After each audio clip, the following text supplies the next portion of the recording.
we look at it that if our customers aren't successful, we will not be successful. Sure. So you really have to, make sure that they're successful, and that can change in all different dynamics based on, really the way the industry is heading. But it's really, you got to treat your customers like family. And also, in order to do that, you have to have employees that can do that. And so, our employees are extremely important to the company and really making us successful as well. Hello, and welcome to the Elevator Careers Podcast, sponsored by the Allred Group. I am your host, Matt Allred. In this podcast, we talk to the people whose lives and careers are dedicated to the vertical transportation industry to inform and share lessons learned, building upon the foundation of those who have gone before to inspire the next generation of elevator careers. Today, we are talking with JT Peelle, President and CEO of the Peelle Company. The Peelle Company started in 1905 in New York, manufacturing elevator doors. As a leader in elevator components manufacturing, the company is known for quality and customer service. In 2022, JT succeeded his father, Hank Peelle, as President and CEO and as the fifth generation of the Peelles to lead the company. JT is optimistic and is looking forward to a bright future. JT, welcome to the show. Thank you for having me. Thank you. No, I'm excited to be able to talk. It was good to meet you last fall at the NAEC conference in Kentucky, and didn't get a lot of time to talk there on the floor, but I'm excited to talk to you a little bit more about your company. And a long time before I met you, I would hear about Peelle Doors and Peelle Quality and the Peelle Company, and so to be able to talk with you a little bit more about what that all means is really exciting. So tell me how you got started in the elevator industry. So I came in after college. So I've worked my entire career with the Peelle Company, and I started as a truck driver, and I used to drive and deliver our tools to our installation department. Very cool. And then from there, I moved into sales. Then I worked in accounting. Then I went back to the installation department and eventually took over that department. And from there, I've continued to grow through within the company. Very cool. Very. So I'm just curious, and I think I mentioned this to you once before. I talked to, I think it was T. Bruce McKinnon, and he said, with family businesses, they say the first generation makes it, second takes it, third breaks it. And so you're fifth generation now, which is super impressive that you've, been in the business that long. But what was your kind of your aspiration? In other words, did you think early on that, hey, yeah, I want to do what my family does? There was always that idea of, yeah, this might be something that I want to do. I think as I got older, it's really looking at, the opportunity to continue to really build the legacy that we've built. And, as you said, it is very rare for a company to reach fifth generation. And, it's something I take a lot of pride in. Absolutely. Absolutely. Was there part of you that kind of said, heck no, I don't really want that responsibility? There were at times. I think that's natural. So JT, I mentioned, just being super impressed with 5 generations. And as I'm kind of thinking through in my own head, I love my dad to death, but sometimes, the idea of working that closely in the same business and then even kind of being a successor, it just makes me wonder how, some of the things that you've dealt with, and not just you, but right, grandpa, great grandpa, back. I think you certainly must have a great relationship, but certainly there got to be those times when you're like, oh, I don't know if I can do this, right? We're going to kill each other if we get into business together. Yeah. I think there's always, there's always that thought that, how will we do this? But, my father really was, throughout the whole process, especially just even my decision to come into the company. Mm-hmm. He was very hands-off. He was very supportive of, do what makes you happy. Cool. And if that's not coming into the company, then that's fine. That's how it is. And, I think he really took that through as I came into the company as well, that, kind of let me, he's not always telling me what to do. He's letting me kind of, build myself and, not trying to himself on me, and really letting me become my own person and go the professional route that I really want to. Yeah, no, that's huge, because I can just, even myself in my own boys, I can just see myself wanting to maybe micromanage a little bit, or, oh, hey, don't screw that up, or, just maybe being a little over the top. But I think it says a lot about who he is, and the trust he has in you to hand you this huge responsibility and this legacy, and certainly it's got, his name on it. It's like, how's this going to go? And can I let go without, you know, I don't know. I'm just kind of thinking through all of that. I think that probably was maybe the hardest thing for him, would be to being able to let go. Sure. But I mean, he's really kind of stepped back and really let me, drive the company in the direction that I want to take it. Yeah. Yeah. That's huge. Which, and especially if it doesn't quite line up exactly with where he wants to take it, right? Because, it would just, it takes a big man, I think, to do that. And that's what I'm seeing. And certainly, for multiple generations, it wasn't just dad, it was grandpa, it was great grandpa, and kind of the tension from father to son. And at the same time, the success of, oh, hey, he can do this. I can let go. I don't need to let it be about me and my ego and my pride. Let me let go. I'll step back and let the next generation run with it. So yeah. I mean, I would definitely say, we definitely have a different background, different way of thinking, different leadership style. But, I also think he probably looked at it as in, cultures change, new generations are coming in. You also have to look at it like, a smart leader knows that, okay, well, you have to change with the times. Yeah. Well, and certainly, he, having grown up in the business, would have kind of given his heart and soul to it too. And so to let go and say, okay, next generation, this may need to go somewhere that I can't see. Again, that just says a lot about his ability to trust you and not make it about about him and his pride, because I see it a lot. And I think I wonder if that's one of the reasons that multiple generation companies struggle, is because of the inability to let go. Yeah, no, I mean, that definitely makes sense. Yeah. But the good thing is, he's a phone call away. So anytime I have a question or need some advice, he's easy to reach. Yeah, no, that's awesome. Thank you for kind of speaking through that with me. I would think so. And I've talked to a lot of people who, maybe they grew up in the industry, or dad or grandpa or whatever, and and until a certain point, it was like, I don't want to do that.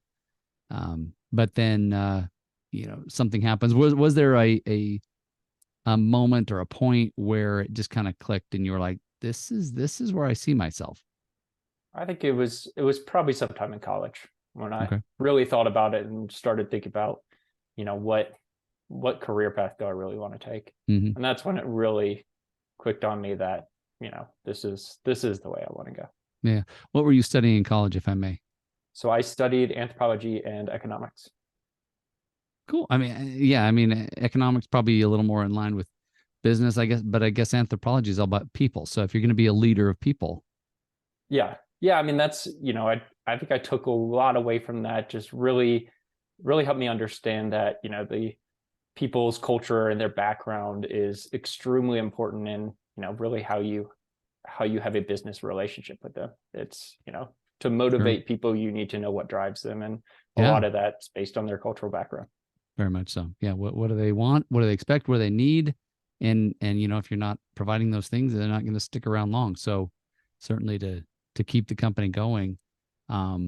So tell me a little bit about the beginnings of Peelle. I think you said 1905, which is so far back. I mean, it's not like it's ancient history, but I think things were so different, right? Technology and transportation and logistics. And I guess the really kind of the the elevator was just kind of brand new technology in those days. Yes. Yeah. So, I mean, that's really, I mean, the elevator would have started taking off around that time. A lot of it due to really growth in the cities Okay. and just expansion. And, there was a need to move things up instead of out. Sure. And, that's where we really came into play. One of the biggest things for us was there's a few innovations we were really known for at the time, but we were first really to create a fire rated door.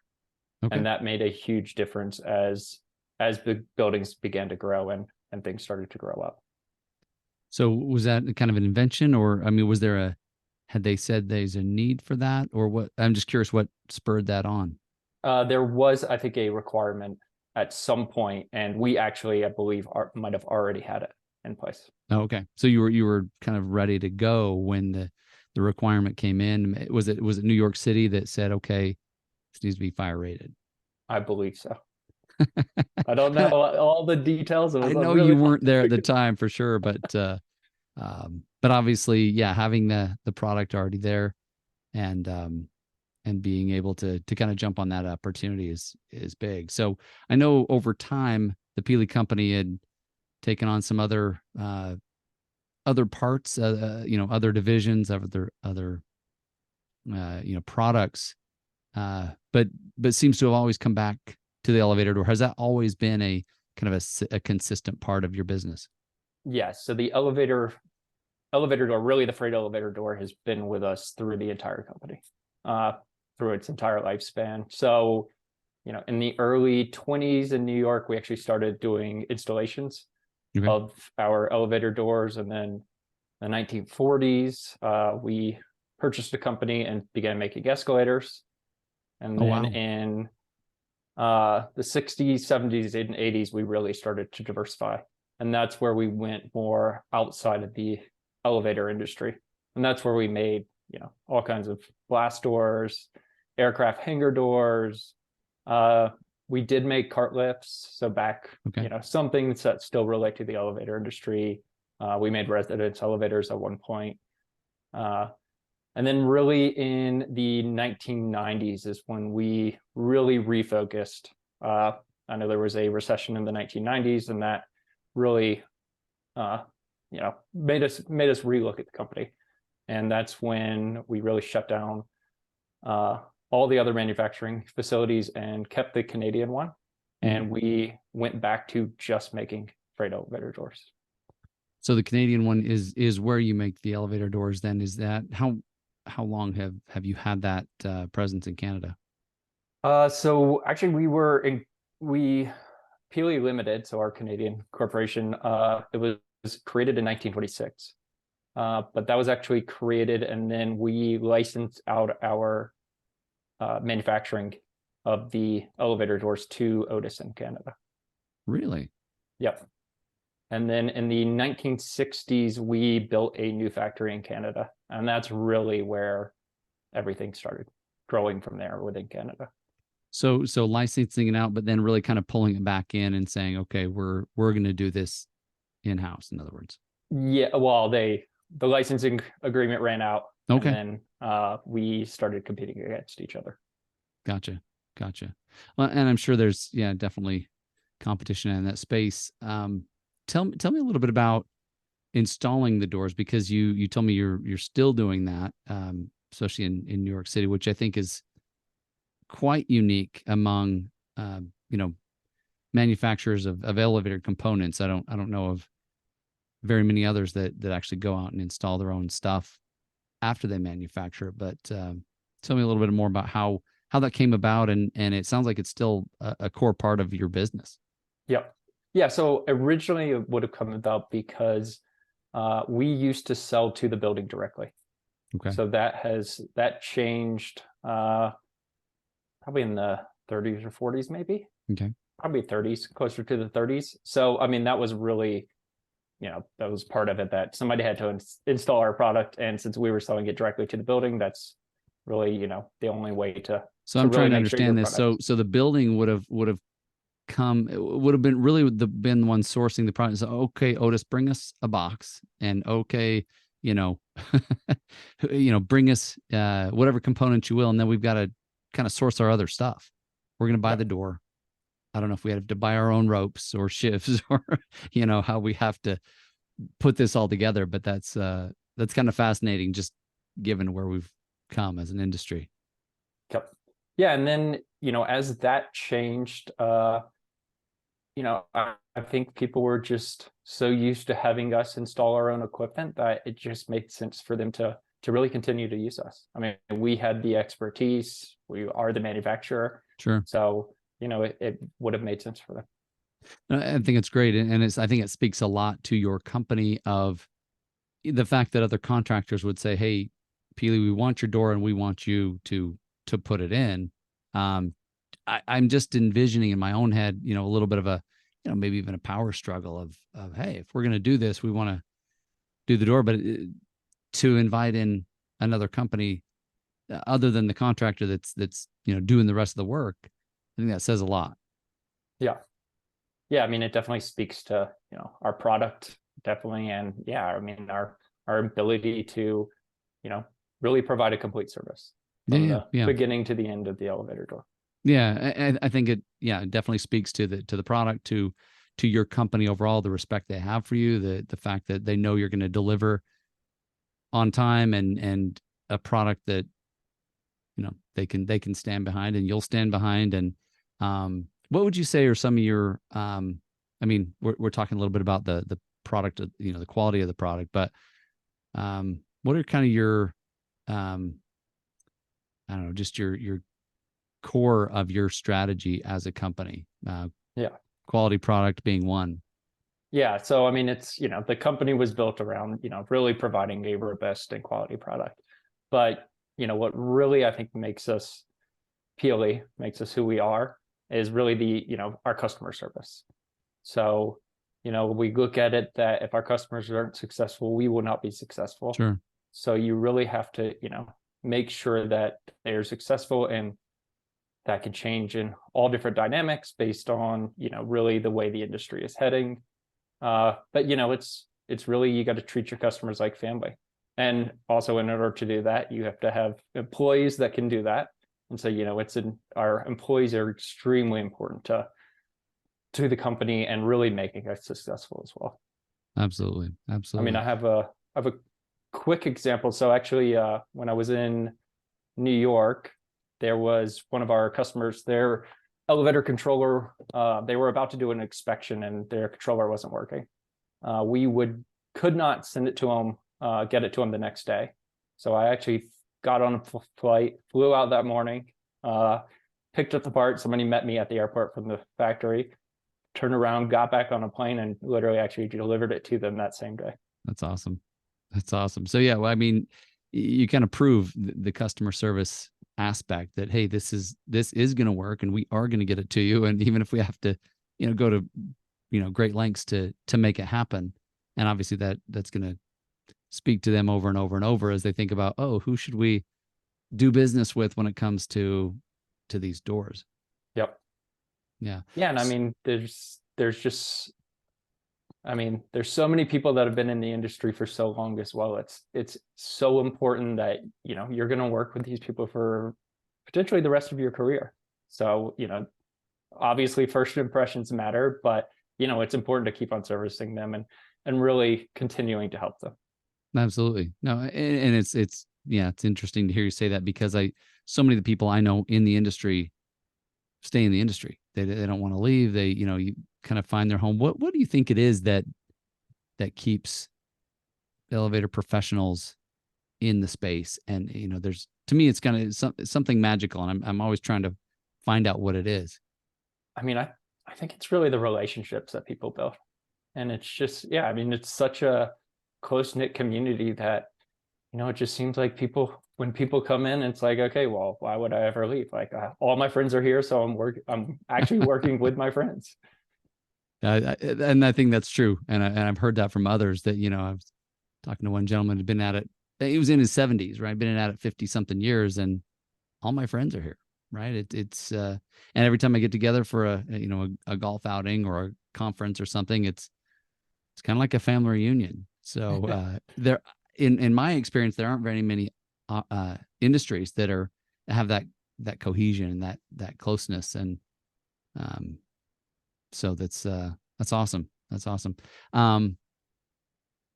What would you say, to somebody, because just knowing that people come into the industry and not that everybody stays and not that everybody needs to stay, right? But for those that come in and it clicks and it's like, hey, this is cool. What kind of advice would you give? And especially to those who want to make a long-term career out of the elevator industry? So, I mean, one of the first things I would say is, make sure you, I guess, really listen to those people who can mentor you, because Mm-hmm. they have all that knowledge, changed rapidly. But, you're going to deal with elevators that are 40, 50 years old, and you're going to deal with new ones. And, just, try to gain as much knowledge as you can, because, yeah, I mean, it's really invaluable. Yeah. Yeah. Who are some of your biggest mentors? So my father, of course, Mm-hmm. which makes sense. Yeah. And then, really in my company, one of them would be Steve Reynolds. So he was an engineer. He ran our R&D department. He ran our sales department. So he really has just this vast knowledge of not only our product, but also just the industry as a whole. Sure. Probably knows half the people, and Yep. the other half are just a phone call away. So that's awesome. That's to your point about relationships. And I think that's part of what really informs the customer service is yeah, we're gonna be working with these people over and over and over, and so we're gonna do right every single time, because why sacrifice this one? It probably doesn't even cross your mind, right? But I think there are companies certainly out there that oh, hey, we'll just let this one slip. Well, if you want the business next week and the next week, you're going to be there and you're going to do the right thing, and they expect it, and they're going to keep coming back. Yep. Yeah, and people remember when you do something wrong. Oh, absolutely. So, Absolutely. No, and honestly, to build a legacy that's almost 120 years old now, I think speaks a lot to, just integrity, the family that, has been standing behind the products and your service and how you show up. So to me, it speaks a lot to just the industry. I mean, I know a lot of other companies, certainly not as old, but hey, we want to do the right thing by our customer and everybody else, and it goes a long way. So what, I'm just curious, you don't have to share if you don't want, but any challenging lessons, any hard lessons you've learned along the way as you kind of stepped into this world? It's a good question. There's been a lot, but I think one of the things I always think about is, never overpromise. I mean, in the end, if it's construction, especially with the installation side, things go wrong. You have to always know, in the back of your mind that there's a possibility that something could go wrong. So, Right. Never overpromise. That's beautiful. Yeah. I used to have an old boss that used to say, under promise and over deliver. Exactly. Every single time, right? You'll be successful. So I love that. So as we kind of wrap up, getting close to our time here, but what words of wisdom would you maybe share, with the industry, or just kind of what would you like to share with our listeners? Yeah. So, I mean, really it goes back to, really just the idea of what I see Peelle as is, a customer first business. And, as the next generation comes into the industry, I mean, it's important for us to really teach them and mentor them in whatever aspect we can. And, we always have to think about the end user and, how can we really, provide the best product, and maybe even provide a service that they don't even know at this point that they need. Perfect. That's beautiful. Really going above and beyond, right? Going beyond the expectations. That's perfect. Thank you so much, JT, for being here. It's been great talking with you. Anything else you want to share before we close? No, I think we're good. It's been All right. great talking with you, Matt. Thank you. Have a great day. Okay, thank you. Yeah. Thank you for listening to the Elevator Careers podcast, sponsored by the Allred Group, a leader in elevator industry recruiting. You can check us out online at elevatorcareers.net. Please subscribe, and until next time, stay safe.